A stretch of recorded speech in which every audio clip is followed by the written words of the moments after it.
News. Christopher Hitchens joins us this morning, and we're here to talk with him about his views about Iraq. Well, you're talking to us on a week, of course, when the constitutional process is delayed, but this morning the AP ran a story of some encouragement that they think that they're going to break through and reach compromises, and also the day after some horrific bombings again in the country. What's your feeling about where all this stands right now, the policy? Well, I haven't seen the AP report. I'm pleased to hear about it, but I know that the two examples you give are both essentially accurate, and they couldn't point a bigger contrast. In one case, Iraqis are trying to create not just a federal system that satisfies the needs of the differing ethnic and communal factions, but also a democratic federalism, an extraordinary thing even to be trying in that area. And on the other side, you have the most savage Islamist nihilism, largely, but not exclusively, inflicted by foreigners, by imports to the country, who would rather see Iraq bleed to death than to see this experiment succeed. So I think it's as simple as that, and one has to keep on asking people as politely as possible, which side are they on? And I've chosen mine, and I hope you can guess which one it is. In fact, a column that you wrote earlier this month, there was one line that caught my attention, which says that supporters of the war, I'm paraphrasing, must come to grips with the possibility of failure. Of defeat, yes. And I think there's a tendency in argument for people to line up like this. Those of us who think the regime change in Iraq was necessary, stressing the good news, and those who don't like it or don't like the president or don't think he told the truth, stressing the bad. In fact, I think it should be the other way around, because the possibility of defeat is such an awful one. You have to imagine the sort of people who'd be running Iraq. A country of that size and importance, where we've made so many promises, taken over by bin Ladenism. We should be looking down that gun barrel all the time and realizing what the stakes are. Now, what do you make of the what seems to be rising anti-war sentiment in this country, epitomized most visibly by Cindy Sheehan and the hundreds or thousands of supporters in demonstrations all around the country last night, also by a new poll that I have here it's reported in the Washington Times this morning that suggests, I probably can't reach it, the president's approval rating is down to 43%. And a front page story in the New York Times, bad Iraq war news has some in GOP worried over the midterm elections. Well, in order, those three, I mean, I think that the anti-war forces have made a mistake by adopting this Sheehan woman and letting her become their spokesman. She's not just a grieving mother. And this is not just a sort of soft-centered, August human interest sob story. I mean, I published in Slate a couple of days ago what her real political opinions are. By the way, I must say, for my own profession, I think it's scandalous that this was not done before. She's written a long screed in which she says that her son was killed in a war organized by a Jewish cabal, secret Jewish government within the United States. He was murdered for Israel. And she said openly that she thinks the root cause of terrorism in the world is the President of the United States. Well, I think that's a disgraceful position. And I think she should have been called on it before I called her on it. And when she was finally asked about it, she lied and said she hadn't made this statement. So she's a hysterical fabricator in two ways. One, she's come up with this wild confection of partly MoveOn.org, partly David Duke opinions. Both of these forces, by the way, have come out and supported her. And second, she's not been honest enough to admit that those are her opinions. So I think it'll be over quite soon, the Sheehan thing. I think it should be exposed as a fraud. And I think those who've tried to make an emotional martyr, moral blackmail out of her will regret it. Or anyway, they should be made to regret it. And the profession, our great profession of journalism, should stop being a megaphone for such a person and just handing her the mic and saying, just say what you like, we have no questions. And on domestic politics? Well, I sometimes put it like this. If the president and the US administration were good at making their case about Iraq, I could take a lot of time off. I mean, the things are so bad that, I have to come on and try and explain why I think it's worth fighting for. I think they've done a generally very bad job of doing so. And that's partly because there's a great split within the administration about this. I mean, if the administration makes a claim, it might be a correct one, say, about the connection between Saddam Hussein and bin Ladenism, or Baathism and bin Ladenism, someone from the CIA will tell the New York Times, you know, and it'll be on the front page, no, we don't think that's true, so that the whole case gets undermined by a division within the government. They've almost given up, in fact, trying to make the case. All that Bush can think of to say is to say, well, we have to stay the course. And though I agree with him about that, and I've never heard anyone make a persuasive argument that we should abandon Iran, it suffers from diminishing returns. And many Republicans were not in favor of this really to begin with. They could have done without this. Indeed, I mean, Bush himself was elected on a program of lifting the sanctions, first time, lifting the sanctions on Iraq, not using American troops for nation building or humanitarian purposes. In some ways, a lot of the right wing don't have the stomach for doing this. Phone lines are right beneath me on the screen here in Washington for our radio viewers, 202-737-0001. If you support the president's policy in Iraq, if you support the Democrats, 202-737-0002. And our line for independence, 202-628-0205. As you know, we called you specifically this morning because yesterday we had Harold Meyerson on, Washington Post columnist and also the editor of American Prospect. And you are depicted, I don't know what you think of their characterization of you on the cover. I haven't actually seen the photograph. I've read the article. There you go. That's what their artist thinks. Well, fortunately, the viewers can judge for themselves. I mean, it's not bad. It's perhaps a little more hog-like than I actually am. And they didn't get the beard. But he lists... Well, that's optional, of course. I only grew that in Iran recently to try and make myself less conspicuous. With Charles Krauthammer, Bill Kristol, and Tom Friedman as pundits who are responsible for what he sees as a failed policy. He named you, spoke about you, and we want you to have a chance to respond to his criticism. Here's one of the comments he made yesterday. He has looked at the war through a lens of actually his long associations with some Kurdish insurgents against Saddam Hussein's regime, and some of the secular left in Iraq, and I think rightly he is identified with them and has seen this as a contest between them and Saddam Hussein. And so he took sides, and once he took sides, that was it. The practical consequences of the intervention were sort of beside the point. And he did something as well, which some folks coming out of a Marxist background do, which is said clearly history is on these folks' side. They are the force of the future. Well, I must say that's a fairly decent summary of my position. Rather fair-minded, as is his article. There's an attempt to be sarcastic about it, but it's quite true. My position derives originally from solidarity with the Iraqi opposition to Saddam Hussein, the Arab and Kurdish opposition, who I thought had the germs of a democratic future in them. And in any case, we should be on their side, win or lose. Having in the past let them down, I do think, yes, that they, as for saying history's on anyone's side, one should be careful, but I think the United States is on the right side of history in the region now, after being on the wrong side several times. And there is a definite evolution towards democratic pluralism. You can feel it. You can see it in Lebanon. You can see it in Egypt. The people who are taking part in these movements have said to me that it was greatly helped, greatly forwarded by the removal of Saddam Hussein, by kicking out from the rulership of a keystone state in the region, a psychopathic, fascistic crime family. Mr. Meyerson is entitled to his view that I therefore think that none of the actual consequences are relevant. That's obviously not true, but I view them through that prism. Sure, yes, I do. And in fact, on that point... And I mean, I feel flattered that he's noticed. That's my motive. Those who say we should abandon the Iraqi and Kurdish Democrats and give over the country to bin Ladenism and Baathism and chaos, they're the ones who have all the explaining to do, not me.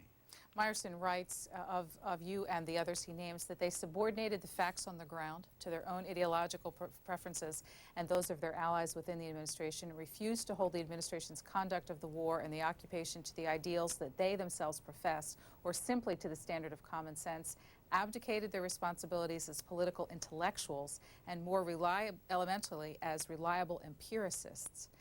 They were wrong, colossally wrong, about the single most important matter that can be put before the American public. Indeed, they were more than wrong. They ceased being intellectuals and became apologists.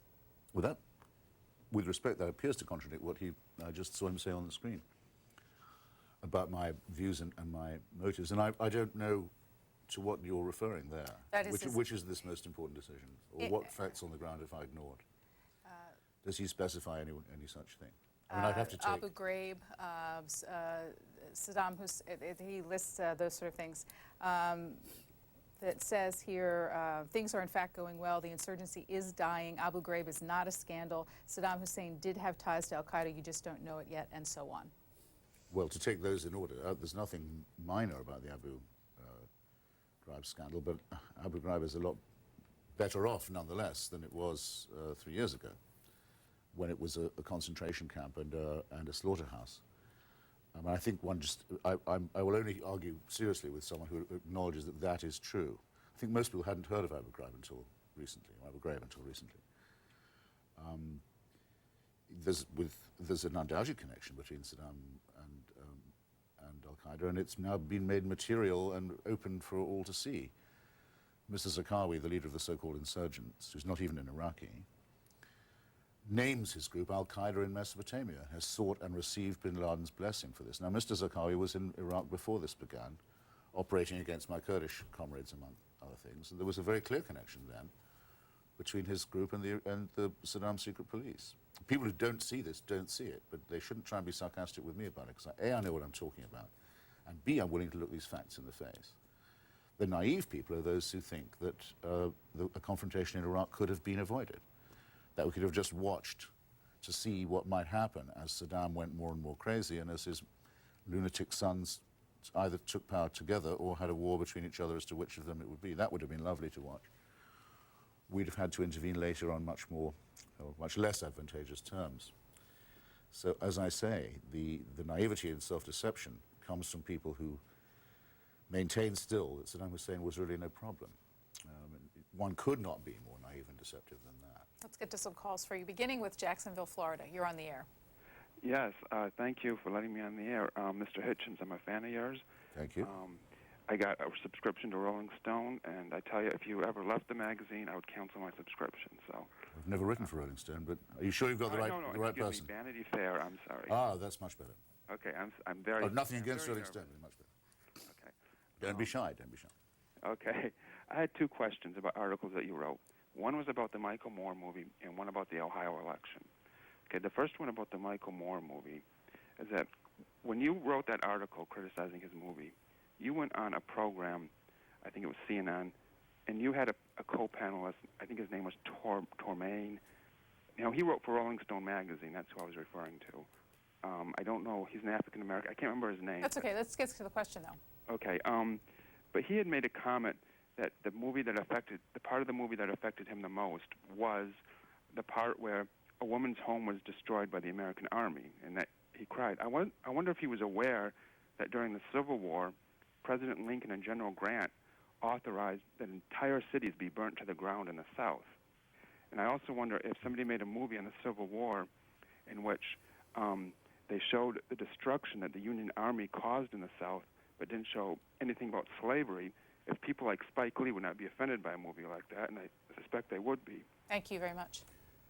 It doesn't need a call for any comment from me. I mean, except, yes, I absolutely see your point. I'm not even sure that the film did really show the U.S. Army destroying anyone. So, I mean, they showed a night raid of some soldiers entering a house, but none of the clips in that film can be trusted. Fahrenheit 9/11 is a tissue of lies from beginning to end. Livonia, Michigan. You're next. Christopher Hitchens. Go ahead, please. Good morning. Thank you. You know, President Bush says that we're fighting these terrorists because they don't like our lifestyle, which may be true. But, you know, I think myself, the president's policies in this country, I would have to include him with the list of people that don't like our lifestyles, the way he's attacking Social Security and overtime pay, all the things that are traditionally good for our country. And So, you know, and he says you're with us or against us, but I'd like to know who is President Bush with, because I don't feel like he's with me. And I'm sorry, Mr. Hitchens, you know, I wish you'd realize a lot of people in my position don't get a voice, and thank God for Cindy Sheehan. Thank you. Bye. Well, I don't agree with the president on quite a number of things. In particular, I don't like his piety, his religiosity at all, and his recent absurd statements about the non-theory that calls itself intelligent design would be a case in point.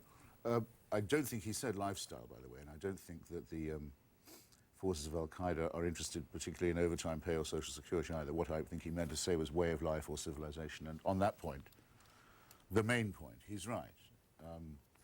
This is an attack on the very idea of liberal pluralism and secularism on which our republic is based.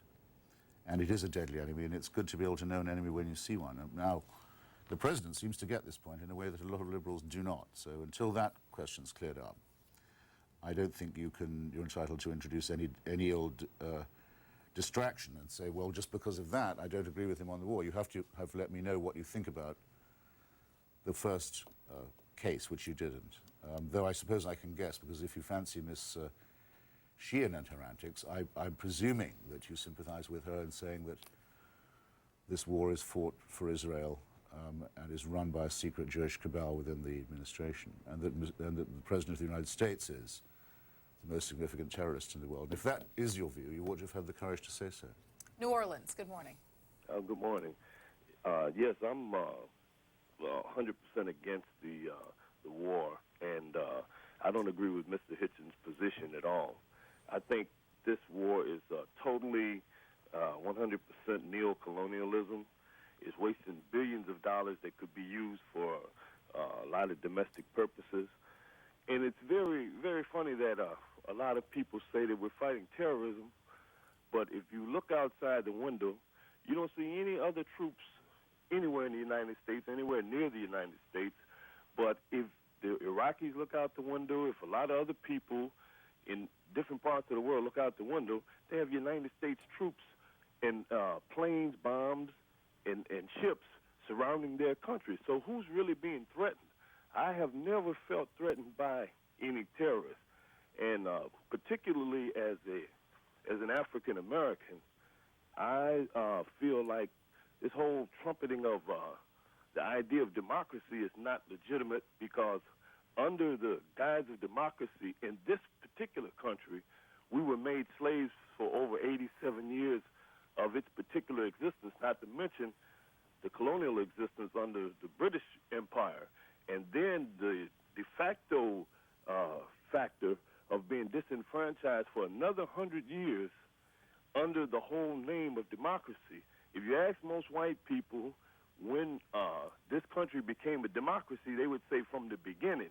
So how can you say democracy is such a superior form of government when this country and other people in the world realize this, and they also realize that the Western powers, particularly Britain, and then later the United States, are responsible for much of the colonialism and the neo-colonialism around the world. So Thank you, New Orleans. Let's stop it there. Yes, I think I got his drift. Well, actually, he gives me a chance, with your permission, to wave my new book. Okay, you're welcome to do by that. Mr. Thomas Jefferson, which I will put it under the camera here. available for fine bookstores everywhere, and does have quite a long discussion about the moment at which, at the founding of the Republic, Mr. Jefferson tried to write into the Declaration a denunciation of slavery, and I've reprinted what he actually said, what that would have said if it had been in, and I give the reasons which you can, I'm sure, sir, guess why it was struck out. I mean, largely to placate the southern colonies, states to be, Georgia and the Carolinas, but also the slave traders rather than slave holders in New York. And I go on at some length about what things were like on Mr. Jefferson's plantation as well. So believe me, you're not talking to someone who would have given that naive reply if you'd asked me the question. For the rest of what you said, it seems to me it would be true. That's to say, the prolongation of slavery and disenfranchisement would be true whatever our policy was in Iraq. I mean, would have been true, would remain as true as historically as you say it is. But it didn't seem to me that you made any real connection between that and our policy in Mesopotamia now. And do bear in mind that a lot of the people who opposed the war, like Mr. David Duke and Mr. Pat Buchanan and so on, members of the extreme right, who are not known for their sympathy for civil rights or the rights of minorities in this country. So I'm afraid that we probably disagree essentially on what the grammar of this argument should be. Springfield, South Carolina, supporting the president. Good morning, Mr. Hitchens. Good morning. And it's a pleasure to speak with you. I spoke with you a number of years ago on C-SPAN, and we had a slight disagreement about religion. I know your distaste for religion, but I would like to commend you. Of late, you are one of the most clear-speaking and logical people on this subject that I have had the pleasure to listen to on any venue. And I applaud your move to common sense and logic, which might even be called a move somewhat to the right.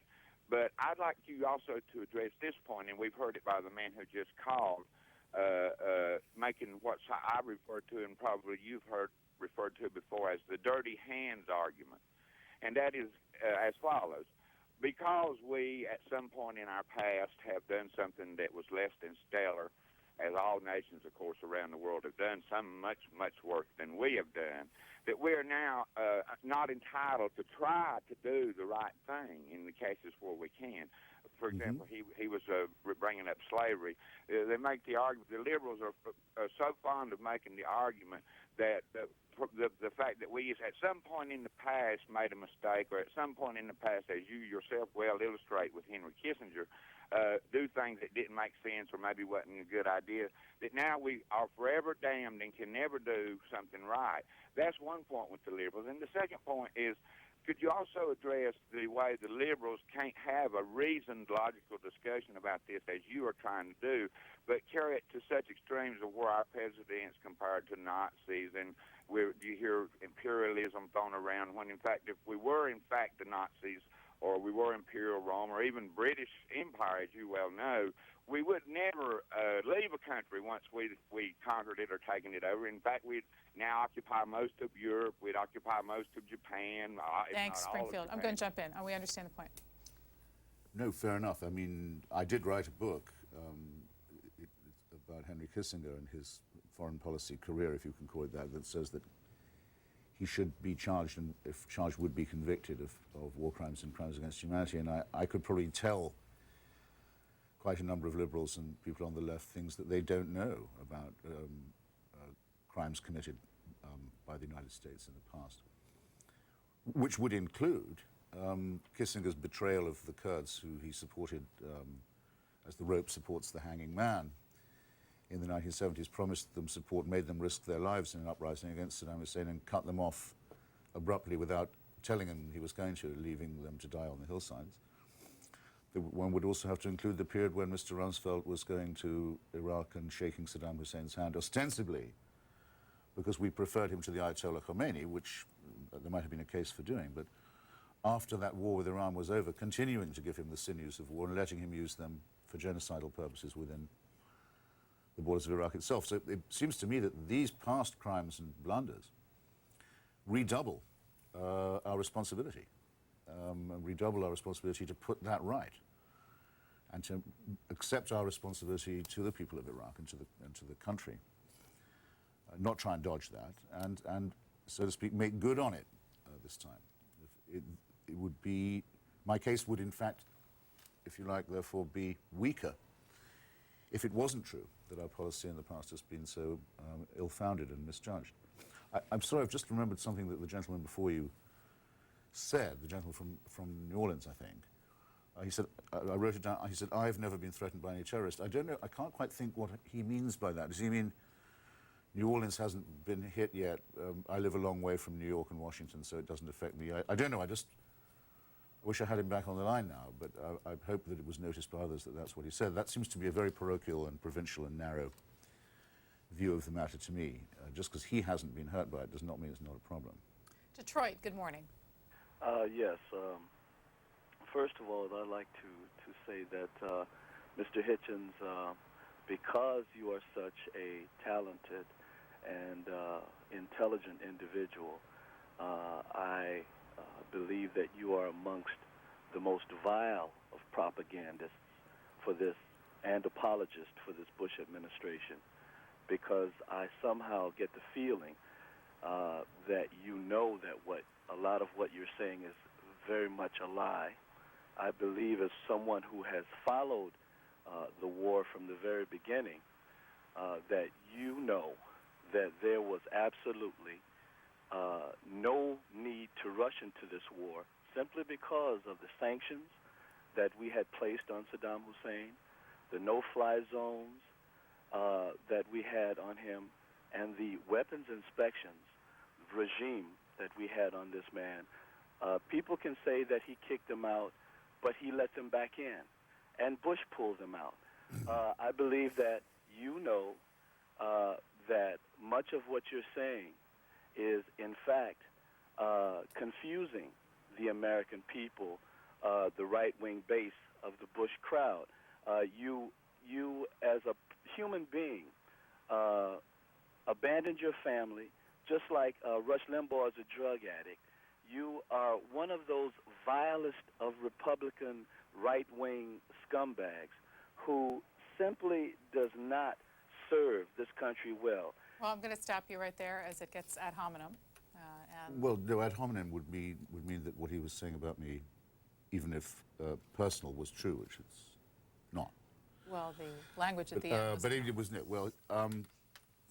Well, poor guy. I mean, I think that's probably made his day, and I think he may be the sort of person whose day is made by that kind of thing. I mean, of course, one's heard the arguments before that Saddam Hussein was in a box with sanctions and inspections and no-fly zones, and it would be nice in a way if that were true. But as we now know, the sanctions were turning into a racket, an oil-for-food racket in which those who were supposed to be distinguishing between the Iraqi civilian population and its needs and the needs of the regime and so on were trading openly and cynically with the regime and lining their own pockets and its.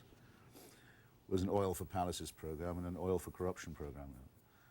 The no-fly zones were a very good idea, but all they could do was prevent the renewal of genocide. And when you say that we rushed into the war, most people, I think, would agree with me at least that the root cause of this current argument, the origin of this current argument, is whether or not it was correct to leave Saddam Hussein in power in 1991. I'm one of those who thought that the Bush administration was wrong to confirm him in power then, which means that this argument's been going on for more than a decade. I don't know how much of a rush you call that. Harold Meyerson, in his article that you just cited, refers to Iraq twice, I think, as a war of choice. In other words, he says, I'm wrong in saying that confrontation was inevitable. I simply don't understand how people can convince themselves that another confrontation with Saddam Hussein was not inevitable and in our future. But just on the term war of choice, I thought it's rather suggestive, because if I'm right, and there is a latent confrontation coming with Saddam Hussein, if we don't indeed choose the time of it, then what we're saying is we'll let him choose the time and the place, which we always had up till then. He'd always been allowed to surprise us. Invade Iran, invade Kuwait, use chemical weapons in the north of his country, not his country, the north of Iran. Mr. Meyerson appears to be saying, since we opted to say, no, we'll stop this, we'll put an end to this regime now, we chose to do it, that's in some way a wicked decision. Well, that leaves him with the responsibility of saying, well, let's not choose it then, let's let Saddam choose. That is really a counsel of despair, and I think of masochism and almost suicide. How important is the trial of Saddam Hussein and No, it's very important. It's very important. I wish it had already begun. And there have been a lot of postponements and misunderstandings about it, but I think that it's essential that people who commit acts of the sort that he committed all his life be brought to justice in front of their own people, if we can't get them to an international tribunal. It's much better if they can be tried in their own countries. I would instance the case of Pinochet in Chile. It was very important that he was finally indicted by a Chilean court, that he'd been wanted by other courts and prosecutors in Europe. Very important that the Argentine generals, the same, General Videla particularly, were tried and jailed in Argentina. It's a pity we couldn't have put Slobodan Milosevic on trial in Belgrade, but his trial is covered regularly live on TV, and people in Serbia can watch it, and they used to admire him when he started off sort of bluffing and strutting, and now he's been just worn down by months and months, now years, of the presentation of more and more solid evidence, and the grin has been wiped off his face, and it's been a tremendous education for the people of former Yugoslavia. And so I can't wait for this trial to begin, and I have one trivial reason why I can't wait for the evidence to be presented, because I've seen some of it. I know what it's going to look like. It will stop people saying to me, okay, I agree, Saddam Hussein was a bad guy. That's always the dead giveaway statement. It always shows you're talking to someone who has no idea about Iraq at all. If they had the faintest idea of the sorts of things that he was responsible for, they wouldn't be content with saying, okay, he's a bad guy. You're dealing really with the face of evil here, with a regime that was run by professional sadists, and where the psychopaths were in charge of the asylum. And the wounds in Iraq are so deep and so ghastly and so horrible, and it's so little understood that I'm really impatient to see justice being done, and very proud to be a supporter of the policy that put him in that jail and will put him in that dock. Houston, good morning. You're on the air. Hi. I'm so glad to be able to talk to you. I'm really very nervous. But I'd like to know, have you ever read the book by Janae Davis called The Third Terrorist? The foreword is written by David Shippers, who successfully prosecuted the impeachment case against Clinton in the House of Representatives. She names names, talks about the front companies, and also lists eyewitnesses. Some of them, all of them, of course, are Oklahoma City residents, and I don't know why none of them have never called in. Have you ever read the book?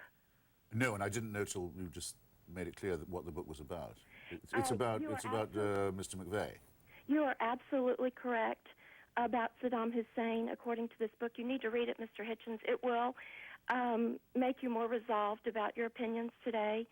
And it's called The Third Terrorist? The Third Terrorist by Janae Davis. She was just an NBC affiliate reporter working for the NBC affiliate. And, David Shippers, it was a former federal career prosecutor. Yes, I know about Mr. Shippers very well, yeah. Well, he wrote the foreword to the book. America needs to read this. They need to know about it. They need to dispel the lies that have been told over and over about the president, his motives, why we went to war in Iraq. I can't believe after 9/11 that Saddam Hussein wasn't the first person they thought of. And may I ask you, in the book, who does she cite? Who does she make the case for as the third terrorist? She lists names. There's one named Saddam. His name is Husseini. And I gave the book to my aunt. She read it. And my brother. As many people as I can tell about this book. Please, America, go out and read it. Okay. Buy it and read it. Thank you. Is there enough there to comment on? Yeah, I think maybe there is. I'm guessing what the thesis of the book would be, so I shouldn't comment on that. But there still is a man named I've just forgotten his first name. Mr. Yassin, anyway, is his name. He was the man who mixed the chemicals for the attempt to blow up the World Trade Center in 1993. Where the plan was to collapse one tower and make it fall into another one. He mixed the explosive for this. Was caught, apprehended by the FBI, incredibly given bail because he was a cooperative witness.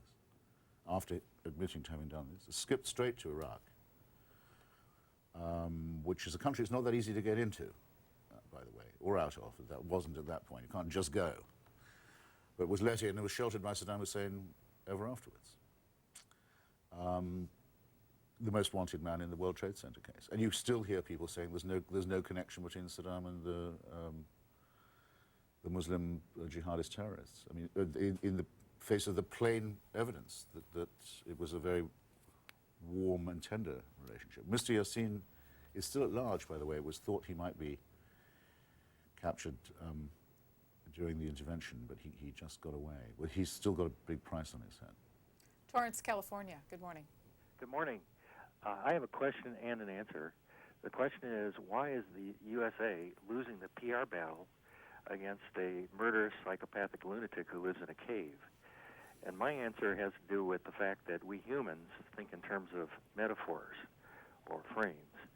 The metaphor that we have, Americans principally, of occupation is a benign one, the occupation of Japan and Germany. The metaphor that Middle Easterners have of occupation is that of Israel occupying Palestine. May I have your comment, please? Well, yes, occupation is supposed to be neutral as a term. It's a legal term, actually, but obviously it's acquired different connotations in different ears. Just to say the word collaborator now doesn't mean quite what it used to mean before the Second World War. All it means is someone with whom you cooperate, but you know, it sounds different. If you take the two examples you just offered me, Israel doesn't, in a sense, occupy the West Bank. It claims the West Bank. I mean, or some of its ideologues do. They say this is already Israeli territory because it's mandated for us by God. Slightly different proposition from saying we will have to send troops to garrison Japan for a while until the country is rebuilt, and then we'll leave.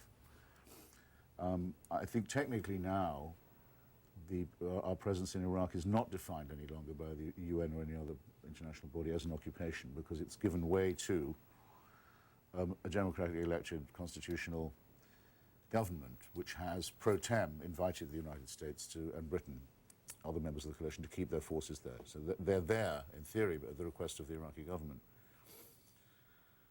And it's a sure thing the United States doesn't want to own Iraq, and nor does it say that God gave us its territory. So I don't know if that helps to resolve any of the linguistic confusion. Anderson, Texas, good morning. Morning. Good morning, Mr. Hitchens. Good morning. I really enjoyed your earlier work, Mr. Hitchens, but I've kind of observed your writing and see. I believe really that you tried to get ahead of the curve in some respects, especially in regards to some of your work on people like Dr. Kissinger, for instance.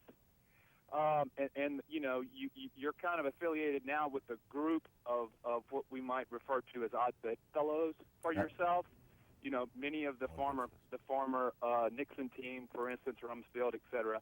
I saw a thing on the History Channel where they were showing clips of Rumsfeld speaking in his former capacity as a spokesman for the Nixon war machine in Vietnam, and his kind of evasive, arrogant remarks were word for word with the little game that he's spouting right now, which I'm sure you would be amused about. But what I was speaking towards were the fact that in all of these nations that you referred to, and I wanted to point out Pakistan and the fact that, you know, it turned out after all of this that the greatest danger of all was coming from a Pakistani nuclear scientist who was indeed spreading nuclear death and doomsday through the world. He was a Pakistani. But my point is that in all these nations, you have a fanatical a group of right-wing, even in Israel, who will do anything to hold power, including destroying their own country and assassinating their own leaders. All right, I have to jump in. We're almost out of time. Well, I'm not quite sure which thread to pull on there, but if I may, I'll select the instance you gave of Mr. A.Q. Khan. You didn't name him, but that's who you must have meant, I think, who was a Pakistani nuclear scientist, father of, as they say, of the Pakistani nuclear project, who'd gone into business as a kind of nukes R Us Walmart, dealing in the technology and access to it with North Korea and with Libya, and potentially with other countries too, and perhaps with Iran.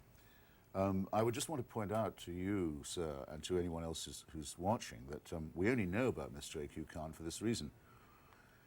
Colonel Gaddafi capitulated not long ago, went to Tony Blair and George Bush and said, I give up. I'm going to stop trying to build myself a nuclear weapon. It's too expensive. The game isn't worth the candle. I've been basically found out, and because of what he'd seen happen in Iraq.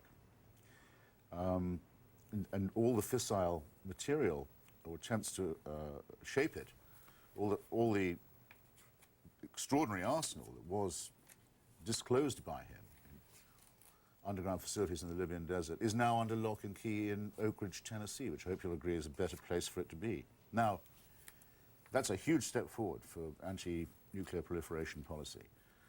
And it did, when we walked back the cat from that evidence, identify the AQ Khan network and help us shut it down. I maintain that a lot of the credit for that breakthrough goes to the decision to remove Saddam Hussein from power, to break the logjam in the region, because there were other pressures on Mr. Gaddafi to give up his own WMD program. But when he did decide to do so, he didn't go to the UN, didn't go to Kofi Annan, he didn't go to Jacques Chirac at the EU. He came straight to Bush and Blair and said, I'm giving up, I'm handing over. Don't tell me that that isn't a vindication of the policy of confronting dictators who cheat on weapons inspections. We're out of time, but always appreciate you coming to talk to our audience.